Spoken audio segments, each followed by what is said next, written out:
the Florida school shooting, the Russia investigation, and the Winter Olympics. I'm Mike Adekunle, and this is The Square Circle.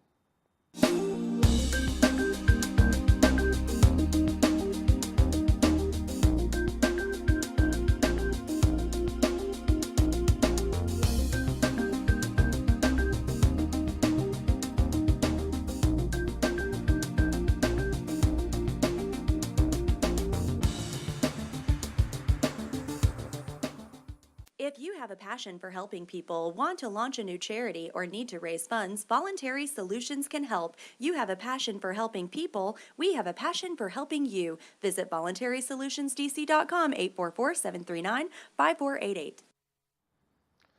Hello and welcome to The Square Circle. I'm your host, Mike Adekunle. Joining us today are Zed Jilani of The Intercept, Jared Laber of Young Voices, and conservative writer and editor, Brian McNichol. Welcome, gentlemen. Thank you. Okay, so last week's school shooting in Parkland, Florida, has sparked a wave of activism on gun control. Hundreds of students marched on the White House, and President Trump held a listening session with survivors of the shooting.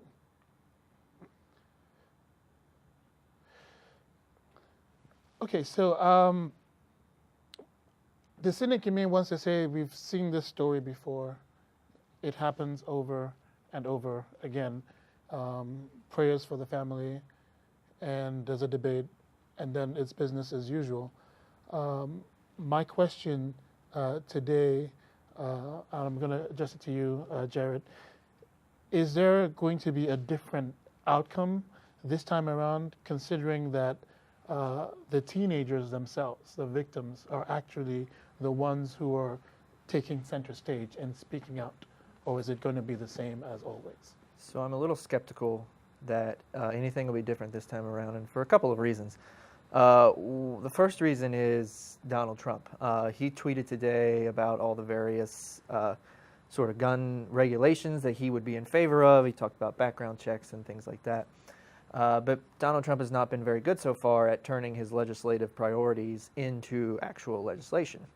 And the second reason is I still think there's still a good amount of political capital on the part of sort of gun control opponents that they can sort of stymie at this time. But I think you're seeing overall, like, the Overton window on this issue is starting to shift back to the left, I think, and it may not happen this year, or it may not happen in 2 years, but I think over the next 5 to 10 years, I think you're going to start to see a shift back to the left on the gun issue, and we could be having 5 years from now, we could be having a very different conversation. Okay. I think the one thing that might happen is the bump stocks, because bump stocks are things that make semi-automatic weapons. You can keep discharging ammunition with one pull of the trigger, which makes it fully automatic. Fully automatic is already illegal. So you're not really giving up any Second Amendment rights to, you're just sort of, technology got ahead of the law, and you're just putting that back right. So I could see that one happen as sort of a, here we did something. I think Trump is throwing out so many things now that it's going to be hard, and it probably is his purpose for doing it this way. It's going to be hard to get coalescing around one particular proposal.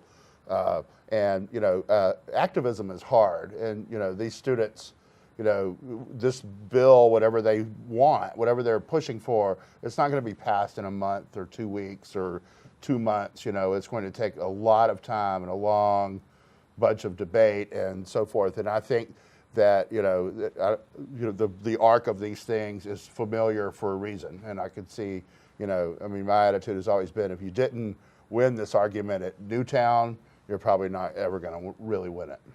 But at least with the bump stocks, it's like a little bit of yeah. And I think everybody will say, okay, we did something, which may change the dynamic, off of total zero. And like you say, the window may be shifting, and something like that could accelerate the change. But beyond that, I don't see a big gun bill happening. Yeah, and just to remind people, bump stocks are the things that made the Vegas shooting so deadly, because he changed those weapons into automatic. So do you have any thoughts about this? I would generally agree with them. However, I think there may be room for some very small changes, not only on the bump stocks, but also it's been mentioned a number of times raising the minimum age to purchase a rifle from 18 to 21. I believe Marco Rubio in the CNN town hall said that he believes there's 60 votes to achieve that. Now, whether he's accurate or right, who knows? But let me remind you that after Newtown, Marco Rubio voted against some of the gun reform measures. So now if he's open to that and he feels like some of his colleagues are, that may be some opening. As to whether that impacts a larger problem, I'm not necessarily sure either of those things would place a huge dent in this issue. You have to remember, the majority of gun deaths in America are suicides, and people are not doing those with assault weapons. The bump stock, may be a real issue, but also they're not relevant to most gun crimes, which are done with handguns and shotguns. So I don't know if we're necessarily going to put a huge dent in the bigger issue by this, but it does seem a little bit like the Republicans are more flexible than normal, and that may partly be a result of the activism by the teenagers. Right, but when that's off the news, when the cameras aren't pointing at that anymore, then who will still be there? It won't be them. It'll be, the NRA, and it'll be the normal course of action. Okay. I'd like to remind our viewers that you can submit your questions to our guests through our website, www.publicsquare.net, or via Facebook or Twitter, and we'll answer as many as we can live on air towards the end of this show. Now, the good thing about this debate, though, the cycle might last a little bit longer, and I think the impact actually, the only reason there's an impact is because it's actual kids themselves who are speaking up. Sandy Hook, the kids were too young, so the news cycle came and it went. But this time, the kids are young enough that there's still that reaction, I think, that people would want to sympathize and feel sorry for them. But then they're old enough, and more importantly, not only are they old enough to articulate their points, but more importantly, they're old enough to actually vote.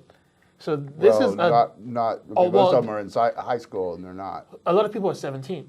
You have to be 18. So when I mean vote, I mean in the next cycle of elections. Right. So they're getting to a point where they actually have weight. Their words are not just words; they actually matter because it's actual votes. Does that mean maybe, like you said, there's a little bit of a shift? Is that the reason why we're seeing the Republicans or the people in control sort of softening their position a little bit? Well, I'm sorry. Go ahead. I think that it's exciting right now. There was the video of the students gathering here and there and speaking and so forth has people not wanting to slam the door on it, right? But as that dies down, I think it will. I think one thing that if I was on the gun control side of the debate, and I know they're probably not all that interested in my advice, but one thing is when these things happen, that is when they leap out. Today's the day. This crisis happened. We're going to solve it.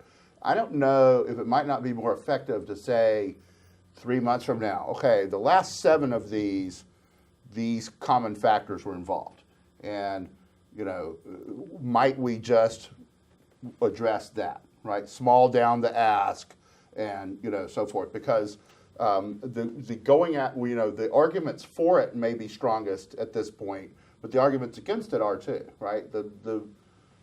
What has the president has come out and said? Okay, let's arm people in the schools. Okay, that's a solution in the other direction, right? So 3 months from now, is viable? I don't think so, right? I think that would be harder to get then. Okay. I think you're seeing something interesting with the NRA, though, is today, if anybody noticed LaPierre's CPAC speech, talked a lot about, instead of, necessarily gun rights and gun advocacy, he talked a lot about, warring off socialism and talking specifically about the Democrats. And the NRA is sort of a bipartisan organization. They draw members from both groups. But you're seeing with Trump as president, you're seeing they're sort of going in a very sort of typical Republican direction, which I think could be telling for sort of some sort of desperation, seeing that things are shifting. Okay, so we get to move on. Another story this week was Robert Mueller's indictment of more than a dozen Russian individuals and entities. regarding their interference with the 2016 election. Here's the story from ABC News. Tonight, President Trump is claiming vindication in the bombshell indictment of 13 Russians accused of meddling in the 2016 election. Still, investigators are charging the Russians spread fake news on fake social media accounts, started online political groups, and allegedly lured unsuspecting Americans to campaign-style rallies like this one in Florida 3 months before the election. The defendants allegedly conducted what they called information warfare against the United States. All right. My question is going to be for you, Mr. McNichol. It seems like this story doesn't end. It just goes on. And it's beginning to seem like that, I think, for both sides. I'm pretty sure the White House wants this to be over with. But it just seems to, every time it seems like it's dying down, something like this happens. Is this indictment an indication that it's nearing its end? Or is it just, we're going to be here for a long time? I think this brought to an end or close to an end a part of it. I think this inoculates President Trump going forward against charges that he colluded with the Russians in the campaign, right? I think if they had him doing direct business, you guys help me beat Hillary and I will do whatever for you, that would have been part of these indictments. I think this was saying, and they're very clear, Deputy Attorney General Rosenstein and others were very clear, this does not, no Americans who dealt with them realized they were dealing with them. I think Trump may have retweeted something from one of the groups, the AstroTurf groups. Michael Moore attended some of their rallies and so forth. Okay, but as Senator Blumenthal said in the clip, it's not over. There are other things that they're looking at that could still be a problem. I don't think the president's worried about it. I don't think he may be guilty as sin of millions of these charges, but I don't think he thinks he is. I think he thinks he conducted himself legally, above board on this stuff. And so he has acted like that all the way through. And I think that, I don't know what they will get him on, but I think, now what they're looking for is shifting. This afternoon there was 32 more. They redid the indictment of Paul Manafort and Gates, his assistant, to add a bunch of tax evasion, money laundering charges, right? So that's one rat hole they're going down is, people who were associated with the president, things they had done in the past. The activity with Manafort and Gates relates to long before they became involved with Trump. Okay, so it looks like the indictments, if there's any, will not necessarily be for collusion. Right. And so then you start to get, what is scope, right? The Manafort has already, I think, filed a lawsuit saying, what you went after me for is beyond the scope of the investigation, what you're supposed to be looking at. You just ancillary found these things, right? And this is not what you're supposed to be looking at, and therefore you shouldn't be able to charge. I don't know. I'm not a lawyer. I don't know where that would stand legally, but I do think that, the American people, the court of public opinion, is going to start being, is not for, casting all over the world to try to find some technicality to charge Trump with. I think, either you can prove he dealt with the Russians on this or you can't.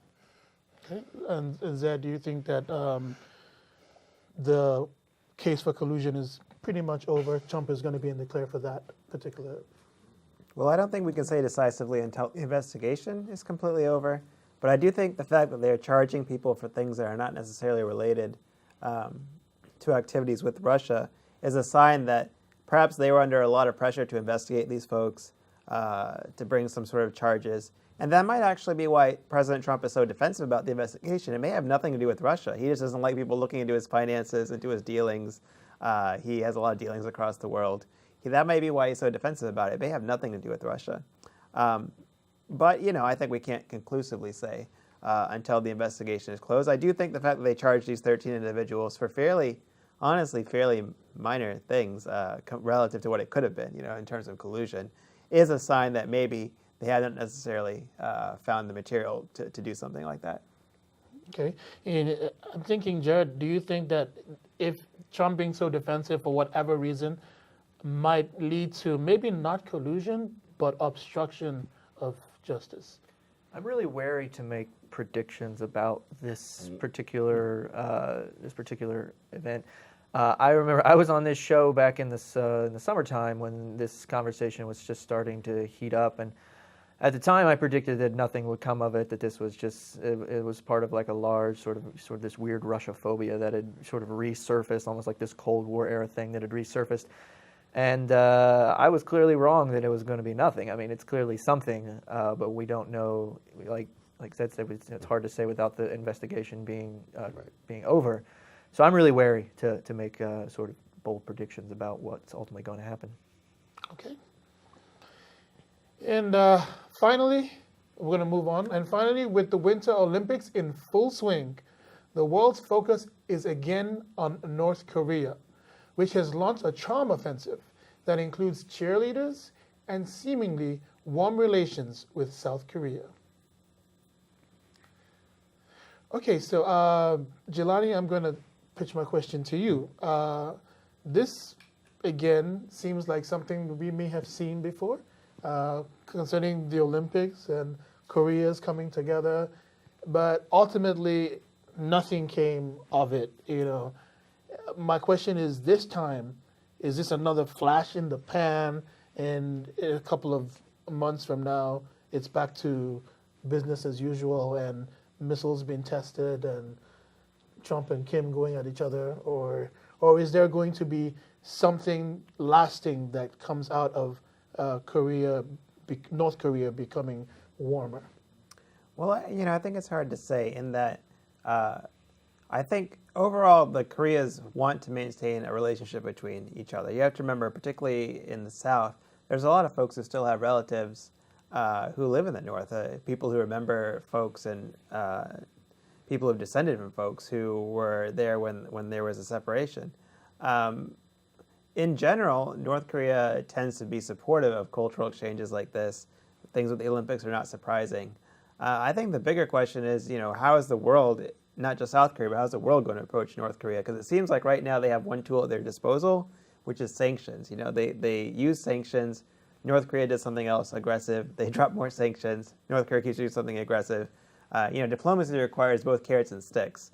So I think, the question is, what kind of carrots also are we willing to offer? Because we may put North Korea in a mindset where they're just thinking, well, we should just keep gambling all the way because they're always just going to keep hitting us with sanctions. We don't have any positive inducements. And so I think a lot of what happens going forward also, it depends heavily on what the UN Security Council, United States, Europe, Russia, China are willing to do in terms of getting them back to the table in a serious way.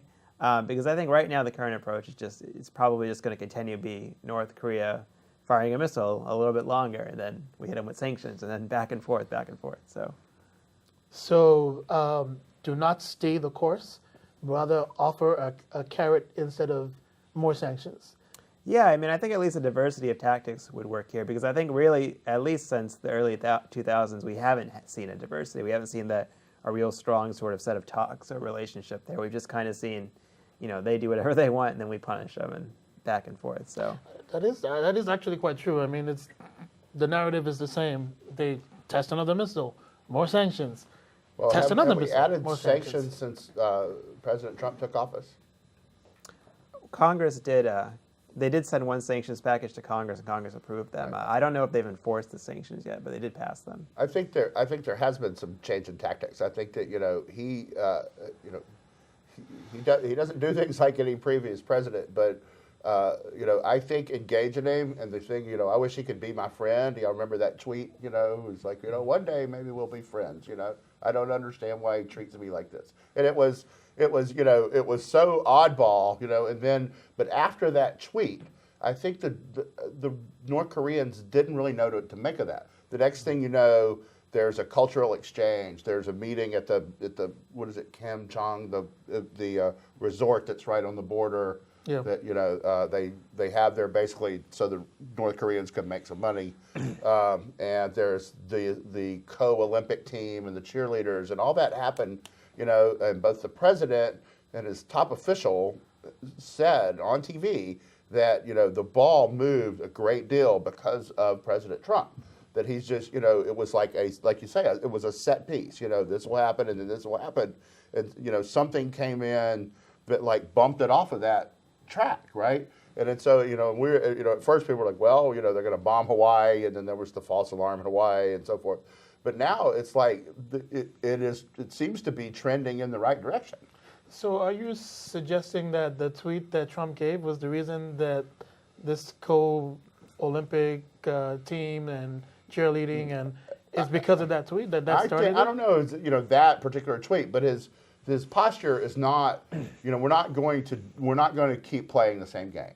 That we're not going to just keep on with the same tactics. That we're going to take a different approach, and it's going to end with the problem solved, not with us continuing in the same situation we are.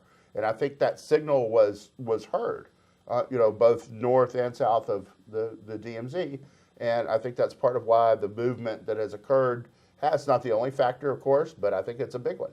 That's very, very interesting because right before he made that move, people accused President Trump of escalating the situation with Rocket Man and my button is bigger than your button, and so he did a 180 on. Well, it's Trump, I don't know that it was a 180. I think that it was, for one thing, he's right. Our button is a lot bigger, right? And I think that sort of drove home a point that the North Koreans had to reckon with. It's like, he might be crazy enough to do it.